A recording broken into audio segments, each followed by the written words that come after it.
now you mentioned the need for continuous innovation in this area, and that's why we have Aisa here. And Jack remembers when he was starting a company. Aisa's sort of at that early stage, but as an engineer by training, you had an idea that could both do well and do good. So tell us a little bit about what your idea was. Tell us about salt, and what lessons have you learned as a young entrepreneur in terms of making an impact?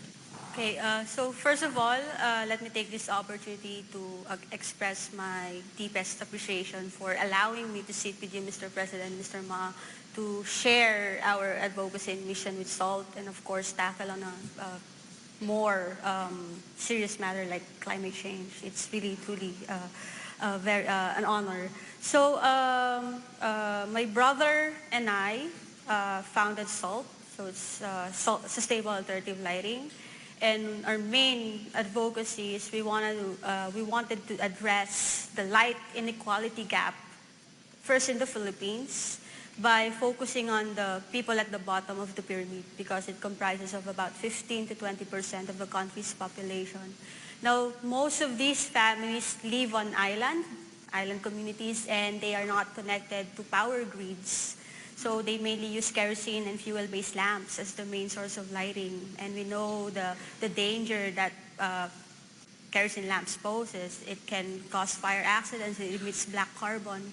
So that's the main reason why what we want is we wanted to provide these people a lighting option that is more cost-effective, more safe, more sustainable and environmentally friendly by a way of a lantern that uses saline solution or ocean water as a means to, a catalyst to generate electricity. In turn, it will be able to power up LED and, of course, power up a USB port where you can also charge low-power mobile devices like your phones. Very essential during emergencies, especially disaster scenarios. So that's how we're trying to, of course, contribute in terms of climate change. We are starting with the lamp, and what we see, the huge impact that we'll be able to contribute is when we try or when we dive into developing like a large scale for the technology that we have. Just imagine if you'll be able to power up a whole island using the ocean water. So our planet is composed of 70% salt water. So that's what we're trying to aim for. Yes. That's great. So the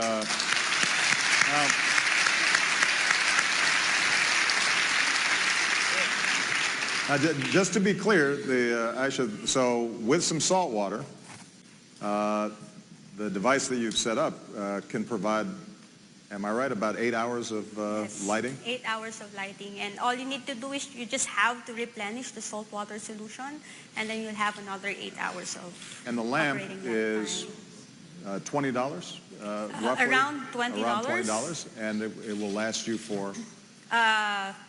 There's a consumable inside that you have to change every now and then. So the main explanation, the main science behind the lamp is it's a chemical reaction. Right. You're trying to convert chemical reaction into energy. Right. So there's something inside that you have to change, but you only have to change that like 6 months if you're using the lamp 8 hours a day every day. And that only costs the consumable part around $3, $2, $3. So you're just going to sustain the lamp. You just have to spend like $6 annually.